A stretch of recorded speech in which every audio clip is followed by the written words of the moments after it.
Alright jabronis, today we're counting down the top 10 Always Sunny episodes according to IMDB. Yes, I did say IMDB, the website where internet strangers, people no one has ever seen, met, or heard from in real life rate TV shows, movies, and episodes you love or hate. So, grab your finest can of wine and let's get ready to judge some of the gang's best and worst moments. Let me explain to you guys a little something about how class works. You're born into class, it's about pedigree, it's about upbringing, it has nothing to do with your present circumstances. No, see, Dennis and I were born upper class, and therefore we currently are and will forever remain upper class. Let's dive into the madness and see which episodes make the cut. It might be infuriating or it might be pretty decent. Let me know what you think down in the comment section below. The number 10 spot goes to The Gang Goes to the Jersey Shore. And they get to have their first kiss? Dude, you would love it. Well, hang on a second. I've never seen the ocean.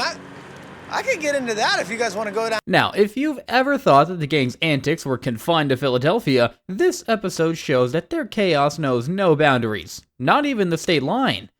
The premise is simple. Day and Dennis convinced the gang to relive their glory days with a trip to the Jersey Shore, where they claim they had the best summers of their lives.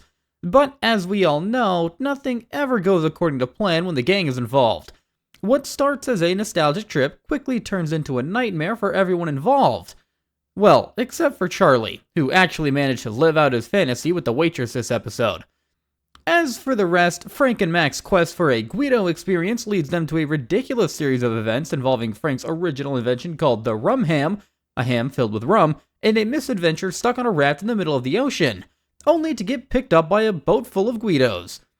Meanwhile, Dee and Dennis's dream of reliving their childhood summers goes south real fast when they find themselves in the back of a car with the wrong crowd. The type of crowd that smokes PCP and robs liquor stores. Of course, both of which Dennis and Dee partake in. The action-packed night ends with them having to bury a dead body and escape gunfire, before they all miraculously end up back at their car and hightail it back to Philly. This episode is the Jersey Shore like you've never seen it before. Unless you've seen an episode of Jersey Shore, in which case this is somehow just an even crazier version.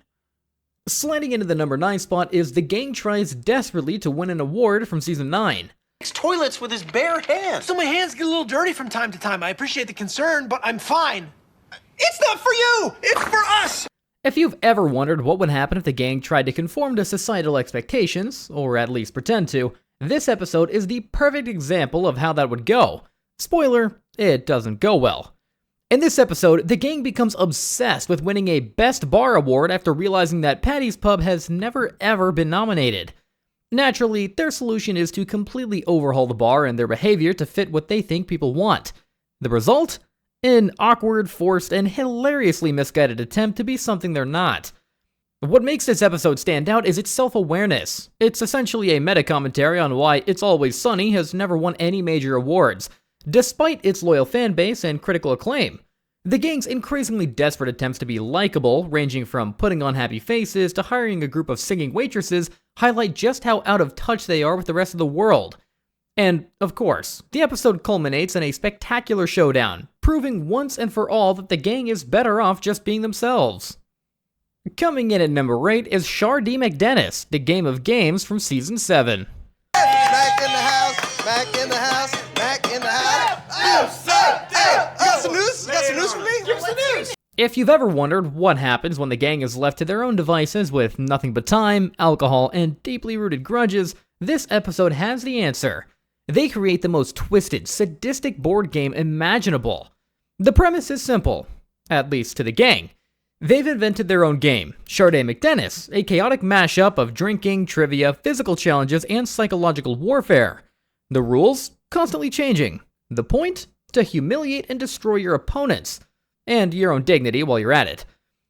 What makes this episode a standout is how it perfectly captures the gang's competitive spirit and their willingness to push each other over the brink for the sake of fun. Charlie and Mac versus Dee and Dennis, with Frank playing referee, if you can call it that, leads to some of the most memorable moments in the show's history. From smashing game pieces in a rage to the revelation of the mysterious emotional battery round, it's a masterclass in how the gang's dynamic turns even a simple game into a battle for their very souls. Shardee McDennis is the ultimate expression of what makes It's Always Sunny so unique. It's not just about winning, it's about making sure everyone else loses spectacularly. Landing at number 7 is Mac bangs Dennis's mom from Season 2. What? Hey, Mrs. Reynolds. What do you want?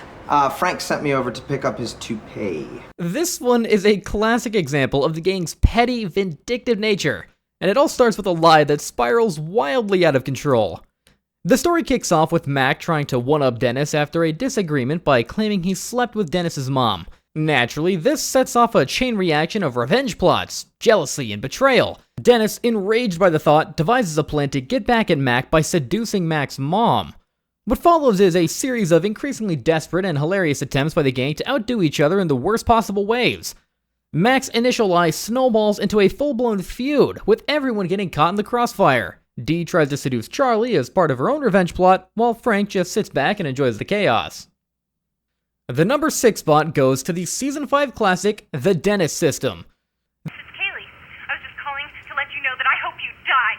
You are obviously a terrible person with no regard for anyone but yourself. This is the twisted, yet oddly brilliant, step-by-step method Dennis uses to manipulate women into falling for him, and then systematically tearing them down emotionally.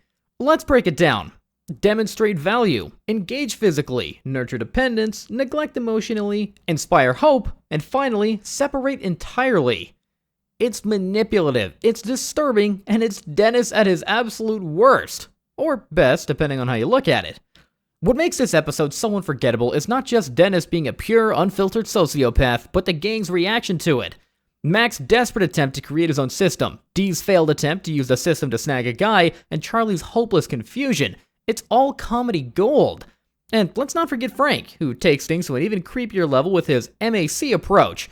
Honestly, if you're not questioning your morals by the end of this episode, you're probably Dennis. Or worse, you're on board with the system. The episode also introduces one of the greatest personas ever in the show, the unforgettable Dr. Mantis Toboggan and his Magnum Dongs. At number 5, we have Hero or Hate Crime from Season 12.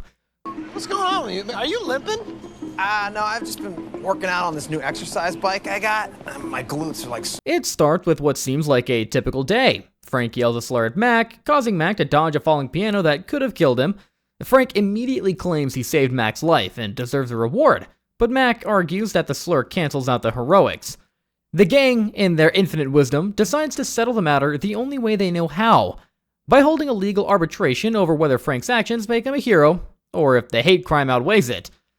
What follows is a chaotic courtroom drama where secrets come to light, including Mac's revelation about his sexuality, which he hilariously believes should win him the settlement. What makes this episode a standout is its razor-sharp satire. It tackles heavy issues like identity, slurs, and morality in a way only Sonny can, by making the most inappropriate jokes possible and making it actually funny. At number 4, we've got Mac and Dennis move to the suburbs from Season 11. How many times do I have to ask you guys to please just pick up your shit when you wake up in the morning? You're turning this place into Superdome. Superdome? That's... Now, if you've ever questioned whether city folks like Mac and Dennis could survive in the quiet, cookie-cutter world of suburban life, this episode gives you the answer. Absolutely not.